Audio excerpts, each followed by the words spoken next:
Hello नमस्कार दोस्तों। उम्मीद है आप सभी लोग अच्छे होंगे, बढ़िया होंगे। तो अभी हम लोग स्टार्ट करने वाले हैं 6 क्लास का SCERT का बुक हो जाता है सामाजिक आर्थिक राजनीतिक जो विज्ञान है 6 क्लास में दिया हुआ है, हम लोग उसी को आज पढ़ेंगे।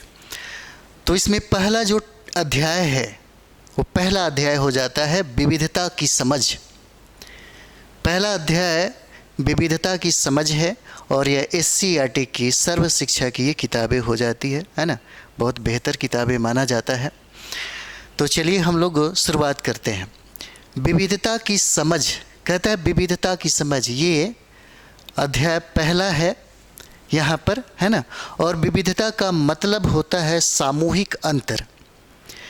विविधता की समझ से आपको अंदाज़ा लग रहा होगा कि हम आज जो टॉपिक पढ़ने वाले हैं उसमें किस विषय पे बात होगी, क्या कहानी हो सकता है।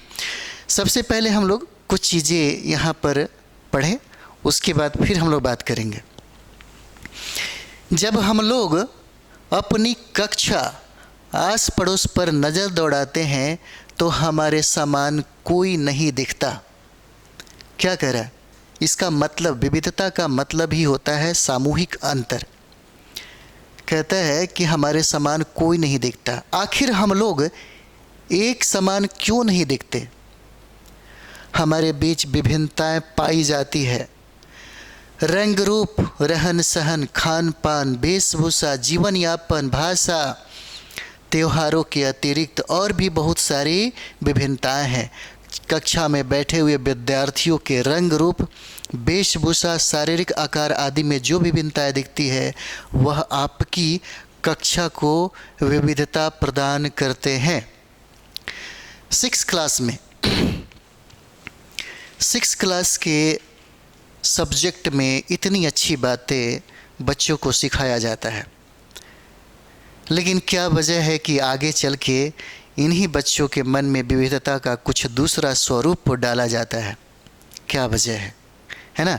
आज के राजनीति के बारे में आप पढ़ेंगे, जो हम लोग पढ़ेंगे पॉलिटी हम लोग पढ़ेंगे, तो उसमें जो चीज़ें हैं, समाज अलग चीज़ हो जाता है और राजनीति अलग चीज़ हो जाता है और धर्म अलग चीज़ हो जाता है। सभी को हम लोग समझेंगे क्योंकि यही हमारे जीवन में काम देने वाला है, इसी से हमारा नौकरी मिलने वाला है और इसी समझ से हम अपने जीवन को किस अंदाज में और किस रूप में हम जीना चाहते हैं आप खुद तय करेंगे, क्योंकि समझदारी बहुत ज़रूरी हो जाता है। और यहाँ पर 6ठे क्लास के बच्चों को ही इतनी अच्छी बातें सिखाई जा रही है। अब यहाँ पर समझिए, फिर हम लोग बात करेंगे।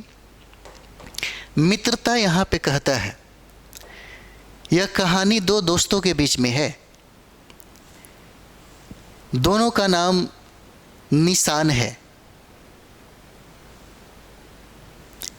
एक लड़का किशनगंज का रहने वाला है जो मुस्लिम बरादरी से बिलोंग करता है, और दूसरा जो लड़का है वो लड़का है पटना से रहने वाला जो हिंदू समाज से, हिंदू बिरादरी से संबंध ताल्लुक़ रखता है। दोनों के बीच में दोस्ती होती है। बहुत दिनों के बाद पता चलता है कि ये मुस्लिम बिरादरी का है और फलाना हिंदू बिरादरी का है, परंतु उसके रहन सहन, उसके वेशभूषा, उसका बोलचाल, उसके त्यौहार, सभी में अंतर होते हुए भी उसके साथ वो मित्रवत संबंध प्रगाढ़ है, वो मित्रवत संबंध है। दोनों के बीच में मित्रवत संबंध है। इतिहास को पढ़ते समय अतीत, वर्तमान और भविष्य के बारे में भी कभी कभी, है ना, समझना चाहिए, सोचना चाहिए। हम लोग उस समय की बात कर रहे हैं जिस समय में अक्सर ये भी लोग कहता है हिंदू, मुस्लिम, सिख, ईसाई आपस में है भाई भाई। भारत विविधताओं का देश रहा है, लेकिन सबसे खूबी, जो सबसे बढ़िया खूबी क्या है, इसकी विशेषता क्या है कि इतना विविधता होते हुए भी सभी के बीच में एकता है, यानी विविधता में एकता। ये हमारे भारत के मिट्टी में वो खुशबू है, हमारे भारत के मिट्टी में वो जादू है। आप सोच के देखिए, जब इतिहास आप पढ़ते हैं तो भारत में सबसे पहले आर्य आया, हिंद यवन आ गए, बाहरी आक्रमणकारी हैं, लेकिन भारत ने सभी को अपनाया। ये सब विविधता थी, जिनके जाति अलग थे, धर्म अलग थे, संप्रदाय अलग थे, वेशभूषा अलग था, व्यवहार अलग था, उनके पूजा पाठ के तरीके अलग थे, उनके पहनावे ओढ़ावे अलग थे, खान पान अलग था। फिर भी भारत के मिट्टी ने उन सारे लोगों को क्या किया? एकता के सूत्र में बांधा। इतना ही नहीं, अशोक सम्राट, इस दुनिया का, इस विश्व का सबसे महान सम्राट अशोक सम्राट, अशोक सम्राट ने अभी अपने अभिलेखों में यह लिखा है कि सभी धर्मों के प्रति सौहार्दपूर्ण सद्भाव रखनी चाहिए। उनको पता था कि यहाँ पर अलग अलग जाति, धर्म, संप्रदाय के लोग निवास करते हैं, और उसमें उन्होंने एक धम्म नीति चलाई ताकि सभी जाति, धर्म, संप्रदाय के लोगों को एकता के सूत्र में बांधा जा सके। इतना ही नहीं, इस विविधता में एकता का पाठ पढ़ाने वाला अकबर भी था। यहाँ पर इतना ही नहीं, जब आप भारत का संविधान पढ़ते हैं तो भारत के संविधान में अंबेडकर ने इस बात पे ज़्यादा जोर दिया। भारत के संविधान के प्रस्तावना में भी राष्ट्र की एकता की बात किया गया है। हमारा भारत ऐसे ही खूबसूरत नहीं है। पूरी दुनिया में हमारा भारत जो है सबसे अलग रंगों में दिखाई देता है, और इसकी खूबसूरती इन्हीं सब की वजह से है। और सभी लोगों के बीच में सोच के देखिए, आज से 20 साल पहले की बात है, गांव में हिंदू और मुसलमान भाई भाई की तरह रहा करते थे।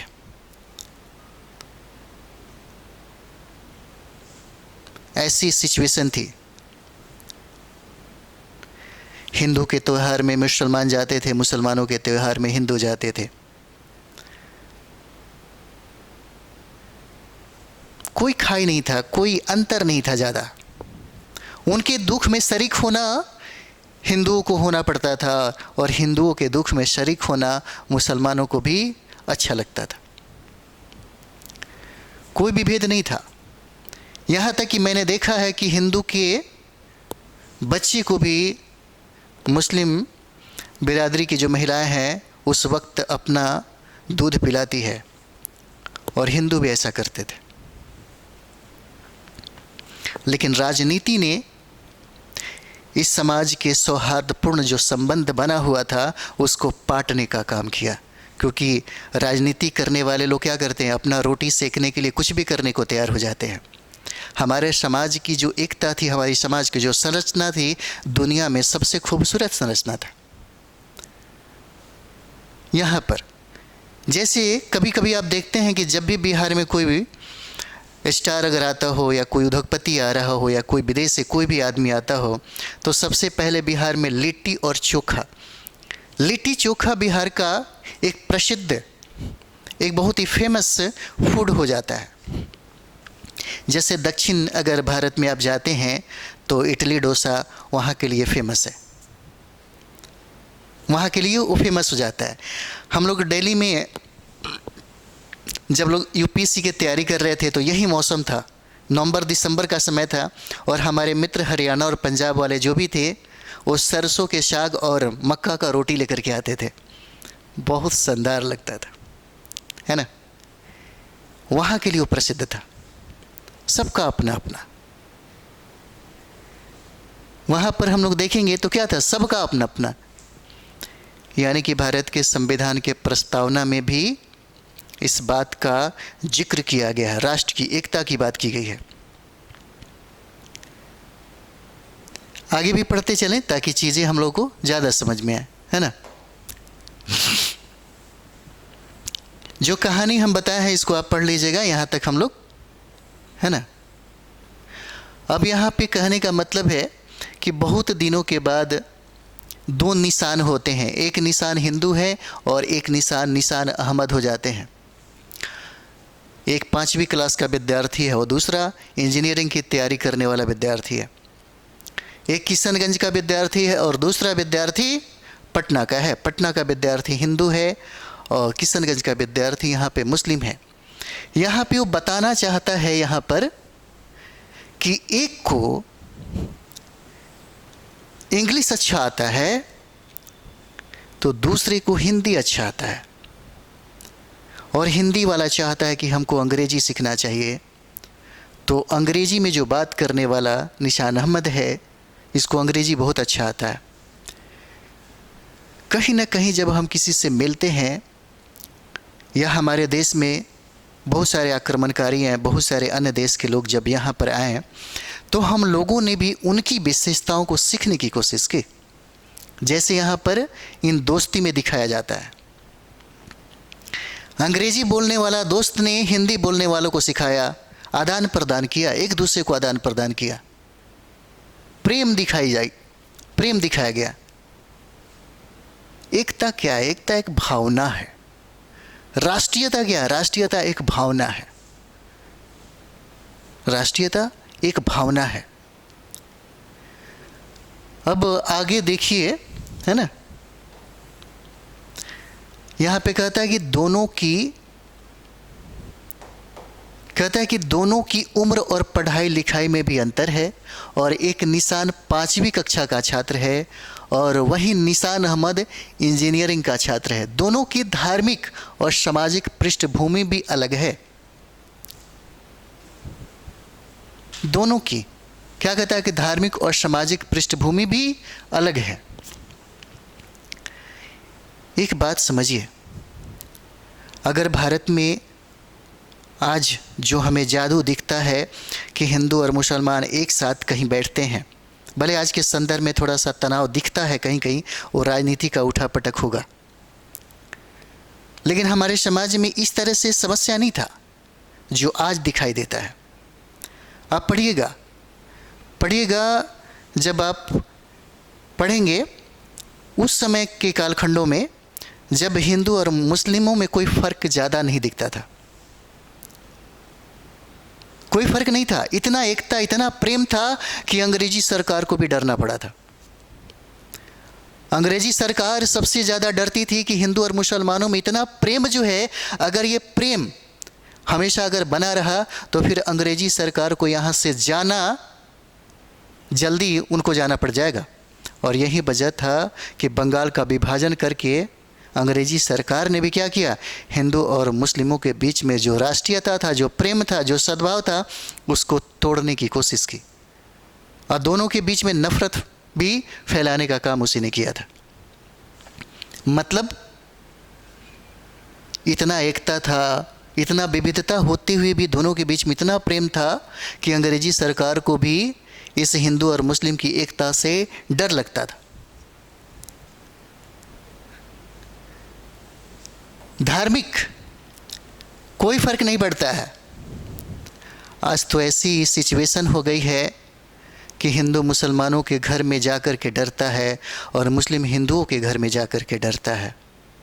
ये प्रेम नहीं है, ये एकता नहीं है, ये मोहब्बत नहीं हो सकता। मोहब्बत में डर नहीं लगता। हमारे भारत के लिए जितना काम मुसलमानों ने किया है, शायद ही कोई किया होगा। कमेंट्स करने वाले तो करबे करेंगे, लेकिन पढ़ करके करिएगा तो ज़्यादा फायदा होगा, है ना।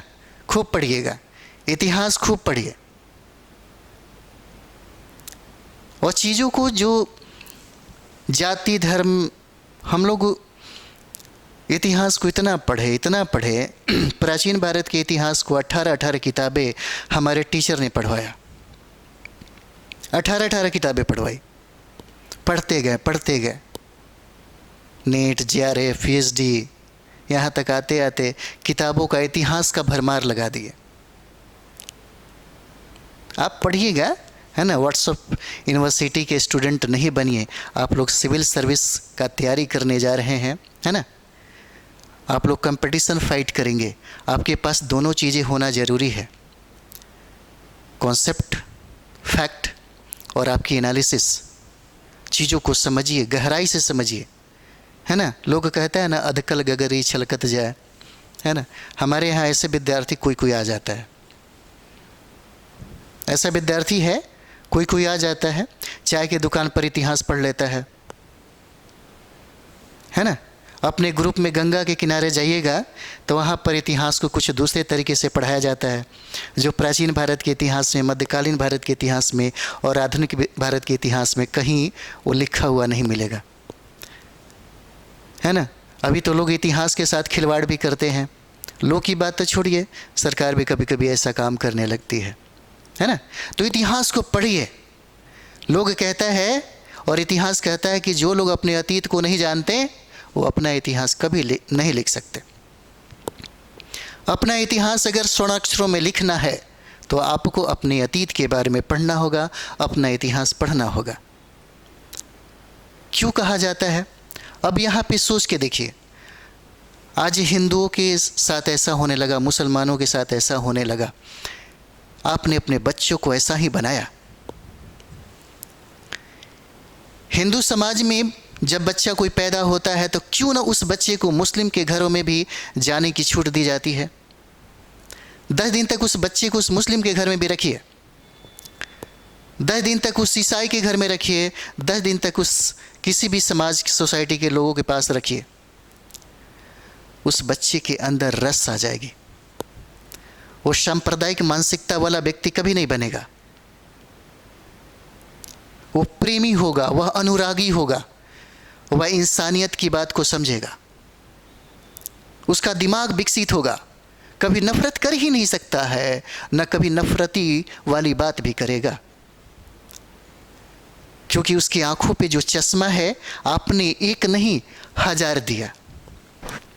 और 1000 चश्मा से देखने वाला इंसान चीज़ों को सही तरीके से देखता है।